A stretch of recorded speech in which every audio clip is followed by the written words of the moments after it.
তাদেরকে যে হত্যা করা হলো, এই হত্যাকাণ্ড ঠেকাতে না পারা বর্তমান সরকারের একটি বড় রকমের ব্যর্থতা। আমরা জেনেছি সঠিক পদক্ষেপ নিলে এত সেনা কর্মকর্তা নিহত হতো না, তাদের পরিবারের সদস্যরা নিগৃহীত হতো না, এমনকি মাত্র কিছু সংখ্যক বিডিআর জওয়ান এর সাথে জড়িত ছিল। সঠিক সময়ে সঠিক সিদ্ধান্তের অভাবে পরে ব্যাপকভাবে বিডিআর এর সাথে ইনভলভ হয়। এটার জন্য সরকারি দায়িত্বহীনতাই দায়ী। তদন্ত প্রতিবেদন নিয়ে ধূম্রজাল সৃষ্টি হচ্ছে।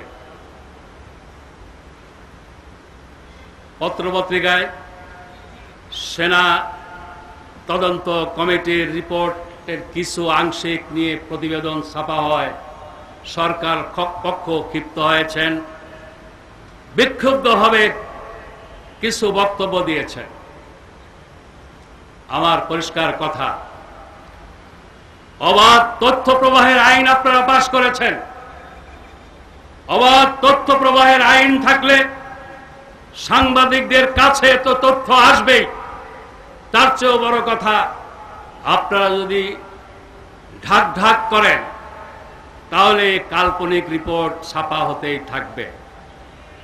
কাল্পনিক রিপোর্ট ছাপা হওয়া যদি বন্ধ করতে চান তাহলে স্বচ্ছভাবে তদন্ত কমিটির রিপোর্ট হুবহু অবিকল পত্রিকায় প্রকাশের মাধ্যমে দেশবাসীকে জানার সুযোগ দিন।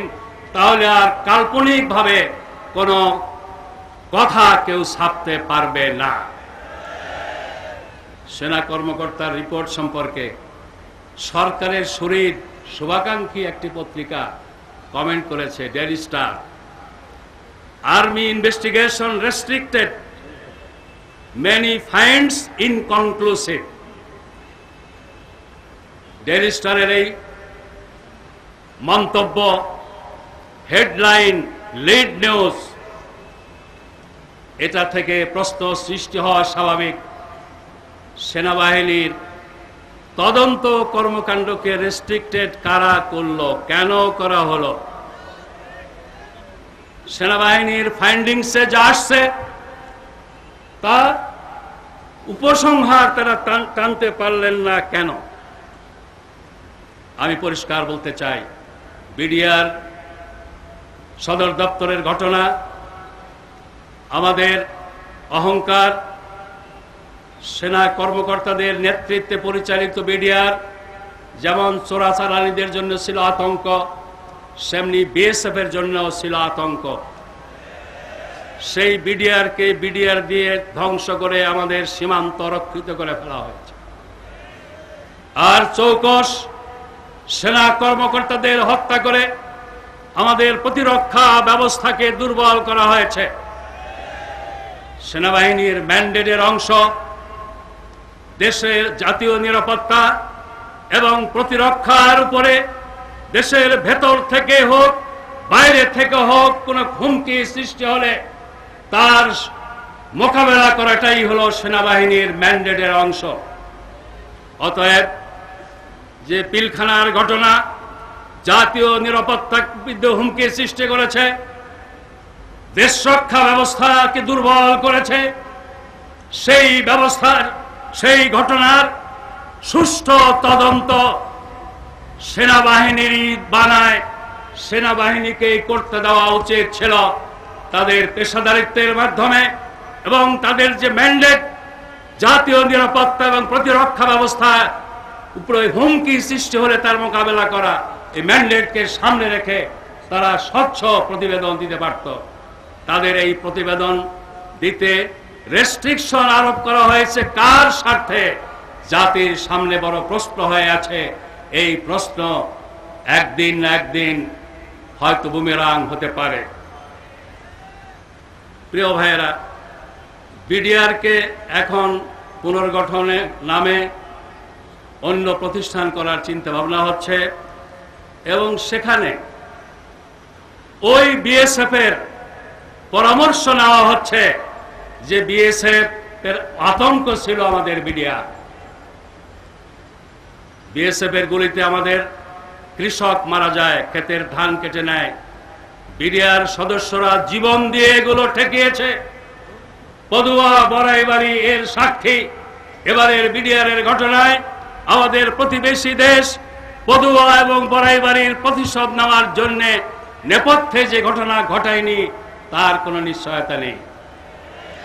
আমি বারবার বলেছি 25-26 তারিখে পিলখানায় যা ঘটেছে এর সঠিক তদন্ত করতে হলে, নেপথ্য নায়কদের খুঁজে বের করতে হলে কলকাতা কেন্দ্রিক, দিল্লি কেন্দ্রিক মিডিয়ার ভূমিকা কি ছিল এটা খুঁজে বের করতে হবে, তন্ন তন্ন করে দেখতে হবে।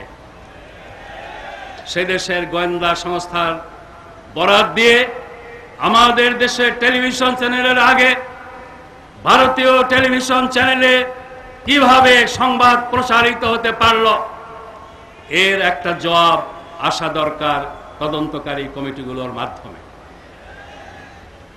প্রিয় ভাইয়েরা, আমরা এই ব্যাপারে আবারও বলতে চাই, তিনটি তদন্ত রিপোর্ট জনসমক্ষে প্রকাশ করা হোক এবং সেনাবাহিনী যে রেস্ট্রিকশনের কারণে তাদের ফাইন্ডিংস সত্ত্বেও রিপোর্টে সামিল করতে পারি নাই,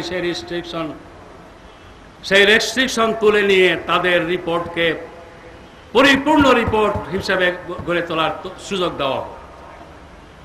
প্রিয় ভাইয়েরা, এরপরে আমি বলতে চাই, সরকারের কাছে জাতিকে বিভাজন বিভক্তের মাধ্যমে রাজনৈতিক প্রতিপক্ষকে ঘায়েল করার পরিবর্তে দেশের সরকার হিসেবে জনদুর্ভোগ দূর করার জন্য জনগণের মৌলিক সমস্যার সমাধানের বাস্তব পদক্ষেপ নিন। বিশেষ করে পানি এবং বিদ্যুতের অভাবে জনগণ যে কষ্ট পাচ্ছে, দুর্ভোগ পাচ্ছে, সেই দুর্ভোগ দূর করার জন্য অধিকতর মনোযোগী হন, তাহলে দেশবাসী কিছুটা শান্তি স্বস্তি পাবে। দেশ নৈরাজ্যকর পরিস্থিতির দিকে যাওয়া থেকে হয়তোবা রক্ষা পেতে পারে। টিপাইমুখ বাঁধ সম্পর্কে আমার কথা একটাই, এই ব্যাপারে ভারতকে বিরত রক্ষা করতে কার্যকর পদক্ষেপ নিতে হবে। সমস্যার গভীরতা বোঝার জন্য সরকারকে চেষ্টা করতে হবে। সরকারের কয়েক মন্ত্রীর কথায় মনে হয়েছে এই সমস্যার গভীরতা তারা মোটেও বোঝেননি। আসল দায়িত্বপ্রাপ্ত মন্ত্রী, শেষ পানি সম্পদ মন্ত্রী বলছেন বাঁধ আগে দিক, তারপর দেখা যাবে। ফারাক্কা থেকে তাদের শিক্ষা গ্রহণ করা উচিত ছিল। ফারাক্কা বাঁধ নির্মাণ শেষে বাংলাদেশ সরকারকে ভারতের পক্ষ থেকে নিশ্চয়তা দেওয়া হয়েছিল, বাঁধ চালুর আগে দুই দেশের মধ্যে আলোচনা করে কোন দেশের কি পরিমাণ পানি হলে চলে এটাকে নির্ণয় করেই ফারাক্কা চালু করা হবে। কিন্তু সেই কথা ভারত রাখেনি। একতরফাভাবে 74-এর 31 মে বাঁধ চালু করেছিল, সেই পরীক্ষা আর